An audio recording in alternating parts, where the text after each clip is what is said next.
donc amoo ci benn surprise coup d'état bi nga xam ne am na Mali. dama ne bu fekkee c'est une solution il faut y aller je suis très clair dans ce que je dis le peuple malien dañu doon souffrir je sais pas que je suis en train de faire la promotion des coups d'état non. ah mais li nga wax. ce qui se passe aujourd'hui dama ne le peuple ak li ma la limal man je donne des cas concrets. si j'étais à la place du président malien. mais est-ce que c'est une raison. je dis pour que ñu def coup d'état un président élu démocratiquement yow mi nga xamante ne. mais on peut t'élire démocratiquement si tu ne fous rien on te met dehors. par un coup d'état entre deux mandats. donc yow nangu nga coup d'état bi am Mali bu ñu déggee. man gis nga man ça ne me fait ni chaud ni froid. je vous le dis entre nous par rapport à li ma ci xam parce que man li may wax dama ko xam. li ma leen di wax ni c'est des cas concrets.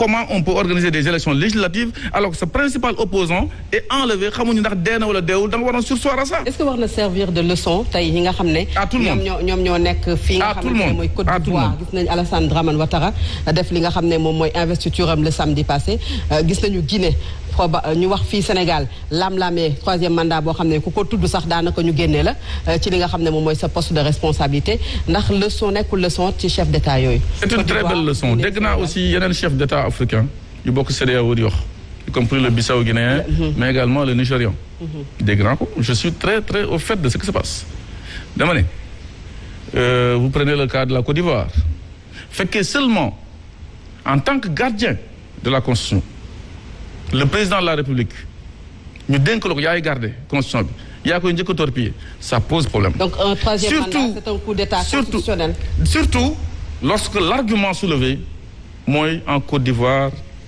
y a que des incapables. maître je suis le seul capable. maître ndax kon mën nañu wax ne un troisième mandat coup d'état constitutionnel la. je confirme. alors taxawaayu CEDEAO ci coow li parce que tey gis nañu ni CEDEAO président yi la fi gën a nekkal que askan yi. président yi fi gën a nekk. CEDEAO. waaw doxalinam ci coowul Mali li. waaw population yi dañu jàpp ne ñoom c'est le syndicat des chefs d'État africains parce que ñoom chefs d'État yi li ñuy gën a plaider que population bi nga xamante ne ñoo leen fi teg.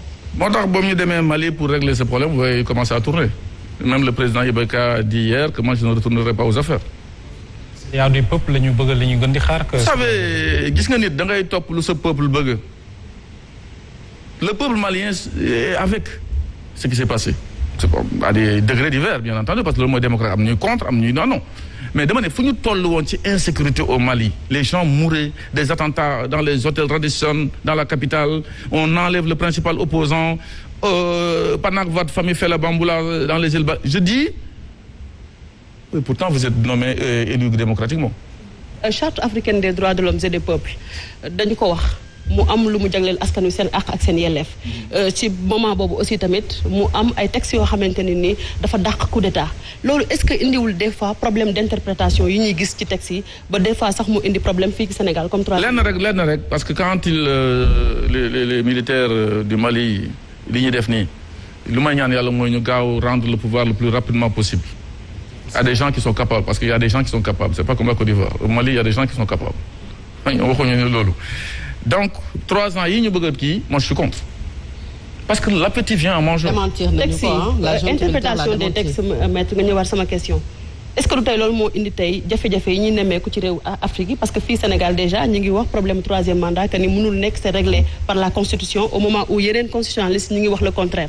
souvent ce sont les textes qui nous mènent vers des choses yoo xam ne truc soyons dans des logiques soyons dans l'éthique soyons du côté du peuple j'ai dit ci 3 exemples yi ma la jox léegi lu ma si gën a mettre c'est que l'opposant est enlevé on ne sait même pas par qui parce qu'on peut penser que c'est le côté au nord mais ça peut être aussi des gens qui étaient au pouvoir c'est leur opposant malgré ça au lieu de surseoir on organise la bamboula politique avec des élections législatives nga xam ne moom dañu koy écarter moo tax gars yi boobu ñu ñëwee d'ailleurs avec l'imam Dicko c'était des conditions posées annuler ces élections-là. donc chef d'état yi texte yi interprétation yi nangoo ci tontu maître. gis nga texte bu leer kenn du ko interpréter.